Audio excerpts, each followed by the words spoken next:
रसिक हो नमस्कार.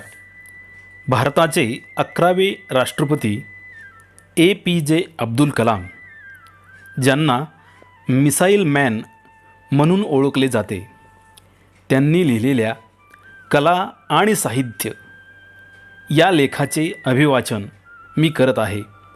जर तुम्हाला आवडले तर लाईक करा आणि आमच्या चॅनलवरती नवीन असाल तर आमच्या चॅनलला नक्की सबस्क्राईब करा.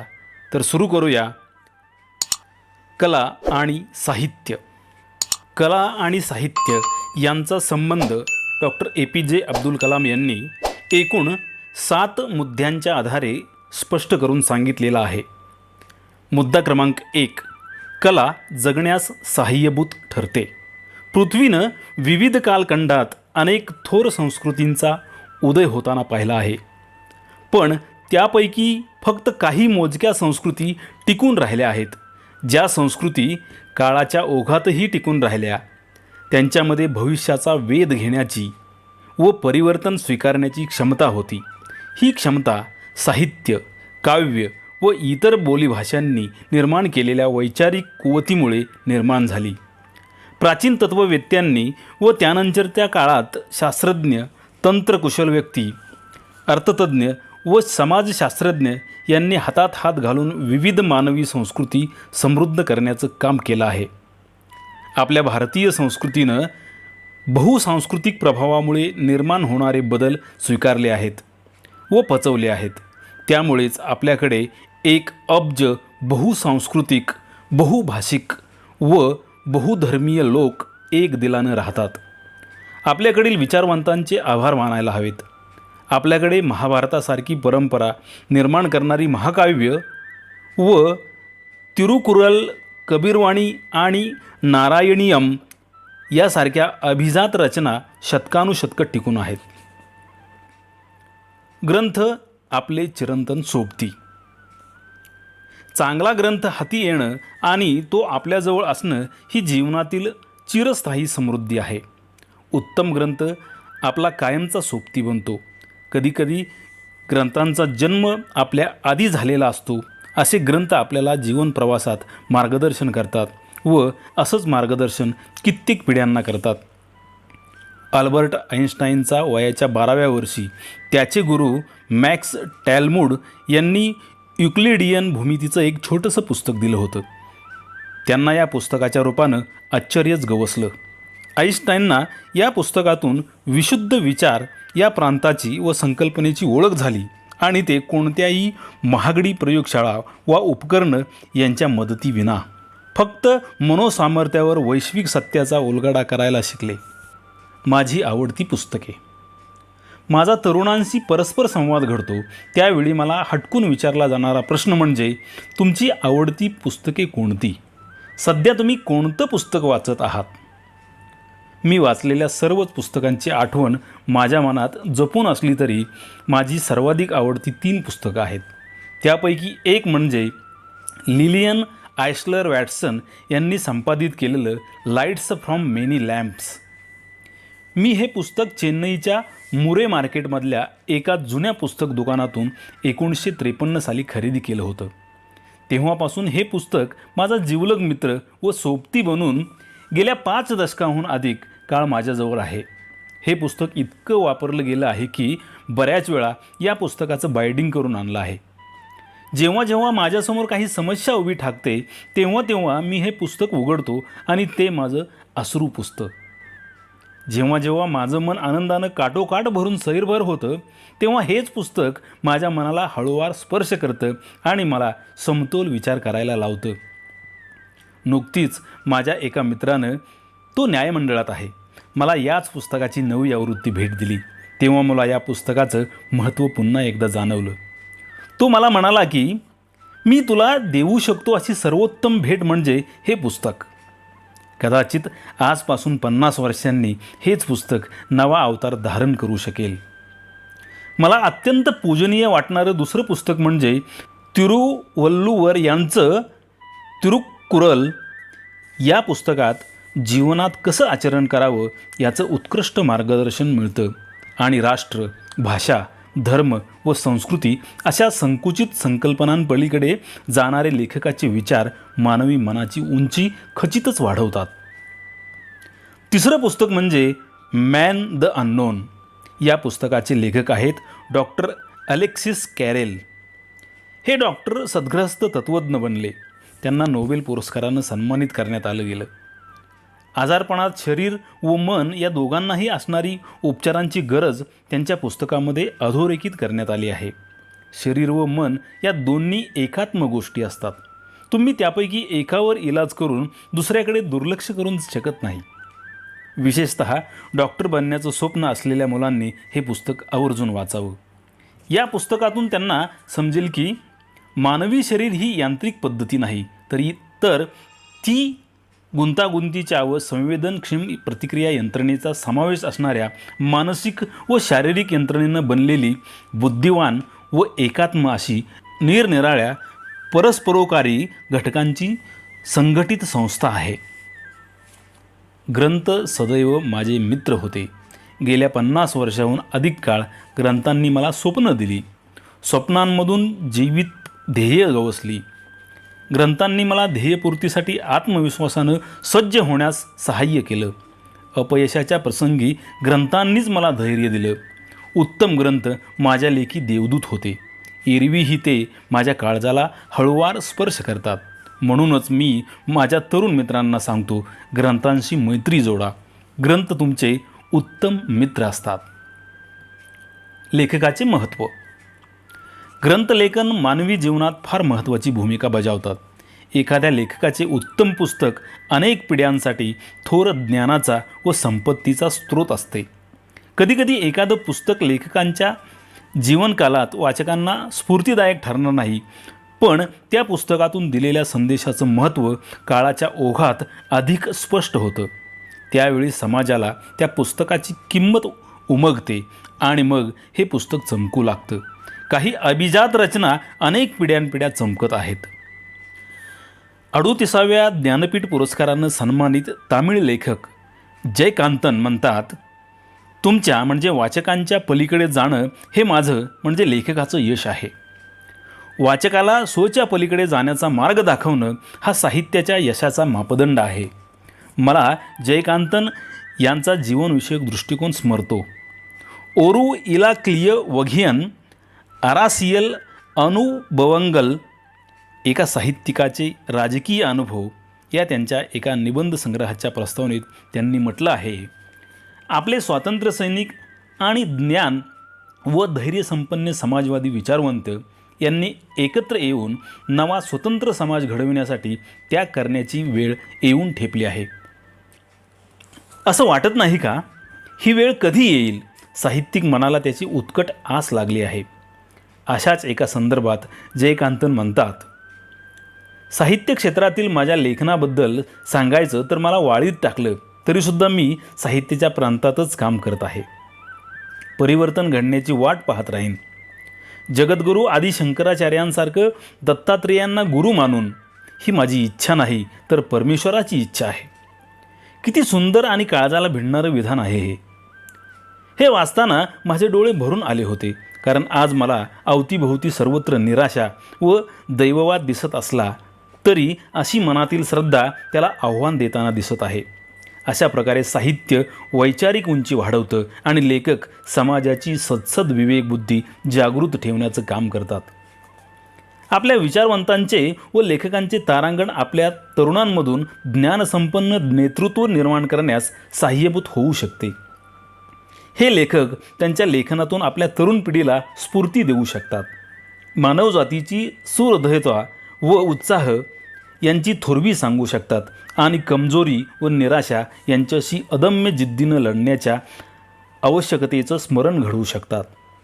हे लेखकांवर लादलेलं कर्तव्य नाही, तर त्यांना लाभलेला विशेष अधिकार आहे. ते मनुष्यजातीला प्रतिकूलता सोसण्यास व जीवनात यशस्वी होण्यास सहाय्य करू शकतात. देशातील नैसर्गिक संपत्ती, जैवविविधता व इथले लोक यामुळे देश समृद्ध बनतो. पण देशातील विचारवंत हे देशाचं झळाळतं वैभव असतं. हे विचारवंत समाजाला काळाच्या पुढे नेतात व समाजाला परिवर्तन स्वीकारायला लावतात. लहान मुलांना व विद्यार्थ्यांना पुढील उपदेश आचरणात आणण्यासाठी प्रोत्साहित केलं पाहिजे. दिवसभरात केवळ पुस्तक वाचनासाठी 1 तास राखून ठेवा. अवघ्या काही वर्षात तुम्ही ज्ञान केंद्र बनाल. लोकांनी भेटीदाखल पुस्तक देणं ही सवय बनवली पाहिजे. विशेष करून तरुणांना भेटवस्तू देताना अशा कृतीतून आपले तरुण समृद्ध बनतील आणि मग त्यांना आपला समाज हा ज्ञान समाज बनवण्याच्या कार्यात सहाय्य करा. संगीत, नृत्य व नाट्यकला. आपल्याला साहित्य, संगीत, नृत्य व नाट्यकलेच्या मिलापाचा 5000 वर्षांहून अधिक काळाचा समृद्ध सांस्कृतिक वारसा आहे. कलाकारांना कला सादर करताना पाहून माझ्या मनात येतं की संगीत व नृत्य यांचा उपयोग जागतिक शांती प्रस्थापित करणारी व परस्परांना एकत्र आणणारी साधनं म्हणून केला जाऊ शकेल का? अलीकडच्या काही वर्षात दहशतवादानं अनेक निष्पाप जीवांचा बळी घेतला आहे. या समस्येची अखेर करण्यासाठी लष्करी, आर्थिक व कायदेशीर मार्गांखेरीज इतर कुठला पर्याय आहे का? माझी खात्री आहे की दहशतवादावर नियंत्रण मिळवण्याच्या महत्त्वपूर्ण आयुधांमध्ये संगीत व नृत्य यांचा समावेश होऊ शकतो.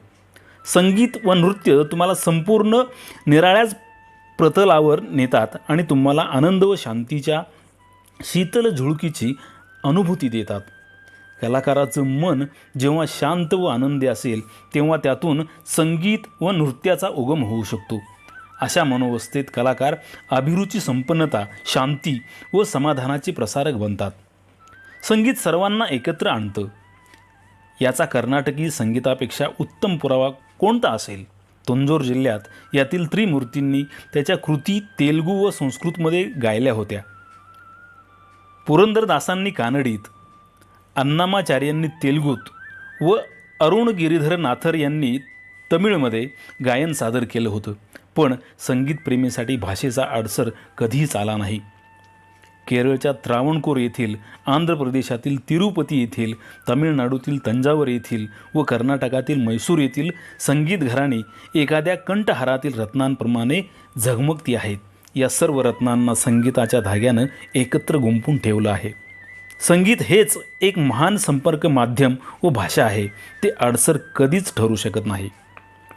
भारतात आधुनिक नृत्याचे जनक म्हणून ओळखल्या जाणाऱ्या उदय शंकर यांनी भारतीय नृत्य व संगीताची संपूर्णतः नवी व संपन्न व्याख्या केली आहे. त्यांनी आपल्या देशातील निरनिराळ्या शास्त्रीय व लोकनृत्य प्रकारांची आश्चर्यकारक विविधता व त्यामध्ये अभिव्यक्तीसाठी असणारा प्रचंड वाव जाणला आणि ते सर्व एका अपूर्व कलात्मक सूत्रात बद्ध केलं. अशा प्रकारे नृत्याची शब्दसंपदा संपन्न होऊन उत्कृष्टतेच्या सर्वोच्च शिखरावर पोहोचली. 1930 ते 1940 या दशकात ते भारतीय कलांच्या पुनरुज्जीवनाचे खरेखुरे अग्रणी ठरले. त्यांनी पाश्चिमात्य जगाला भारतीय नृत्य प्रकार व संगीत यांचा परिचय घडवला. त्यांना जागतिक कीर्ती व आदर मिळवून दिला. याच उदय शंकर यांनी कुठल्याही शास्त्रीय नृत्यशाळेत कोणतंही औपचारिक प्रशिक्षण घेतलेलं नाही.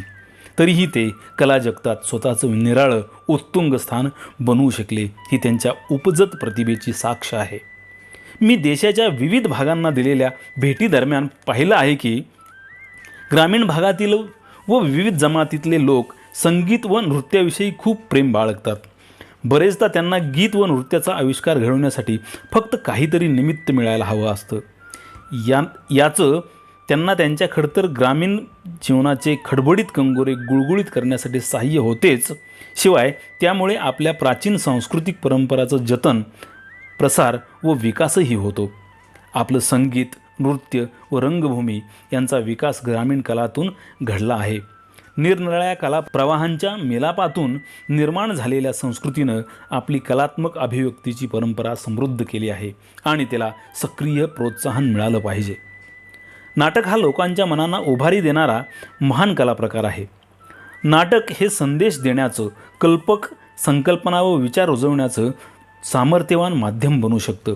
चित्रपट, दूरदर्शन व मल्टीमीडिया यामुळे हा कला प्रकार प्रचंड दबावाखाली आहे. ही इतर माध्यमे स्वतःची भूमिका साकारत आहेत, मात्र आपण आपल्या अनेक प्राचीन नाट्य प्रकारांचं व त्यामध्ये गुंफलेल्या समृद्ध पारंपरिक कथांचं पुन्हा स्मरण घडवण्याची आवश्यकता आहे. चित्रपटाची ताकद. चित्रपट उद्योगातील लोकांकडे दर्शकांना हसवण्याचं, रडवण्याचं, त्यांना क्षुब्ध करण्याचं, स्फूर्ती देण्याचं, त्यांना खिन्न करण्याचं हे सामर्थ्य आहे. ते दर्शकांच्या भावनांना स्पर्श करून त्यांच्या मनावर तात्पुरती किंवा कधीकधी दीर्घकाळपर्यंत छाप ठेवू शकतात.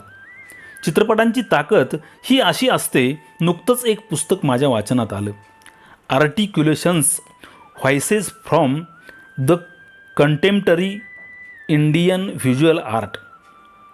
मी त्या पुस्तकात दृश्यकला व चित्रकलांच्या थोर क्षेत्राचा असामान्य गुण कोणता ते शोधत होतो. ते कोणती साधनं वापरतात, समाज व कलावंत यांच्यात काय नातं असतं, कलावंतांची शाई व ब्रश अशासारखी साधनं व समाज यांना जोडणारं काही सूत्र असतं का. M.F. हुसेन म्हणतात की चित्र ही समाजानं केलेली निर्मिती असते.